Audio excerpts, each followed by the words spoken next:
রিজিক বৃদ্ধির আমল। কুরতুবী রহমতুল্লাহ আলাইহি বলেন, যে ব্যক্তি নিম্ন দরুদটি 100 বার বা এর চাইতে বেশি পরিমাণ পড়বে তাকে আল্লাহ তাআলা সচ্ছলতা দান করবেন এবং তাকে ক্ষুধা দারিদ্র্য থেকে নিরাপদ রাখবেন।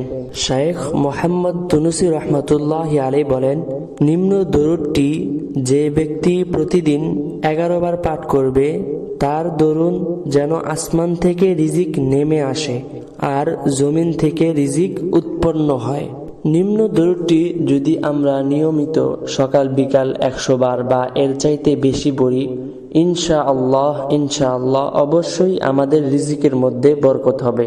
ইসলামিক সকল ধরনের শিক্ষণীয় ভিডিও পেতে আমাদের চ্যানেলকে সাবস্ক্রাইব করুন এবং ফেসবুক পেজকে ফলো করুন। সওয়াবের নিয়তে ভিডিওটি শেয়ার করে দিন।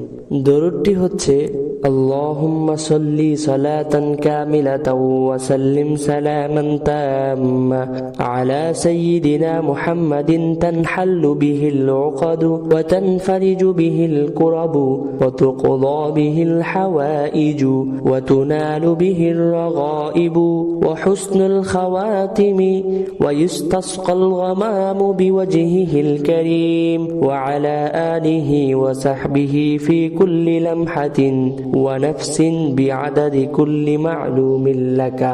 মুখস্থ করার সুবিধার্থে আবার বলছি, আল্লাহুম্মা সাল্লি সালাতান কামিলাতান ওয়া সাল্লিম সালামান তাম্মা আলা সাইয়্যিদিনা মুহাম্মাদিন তানহাল্লু বিহিল উকদু ওয়া তানফারিজু বিহিল কুরাবু ওয়া তুকদা বিহিল হাওয়াইজু ওয়া তুনালু বিহির রাগাইবু ওয়া হুসনুল খাওয়াতিমি ওয়া ইস্তাসকাল গামামু বিওয়াজহিহিল কারীম ওয়া আলা আলিহি ওয়া সাহবিহি ফি কুল্লি লামহাতিন ওয়া নাফসিন বিআদাদি কুল্লি মা'লুমিন লাকা।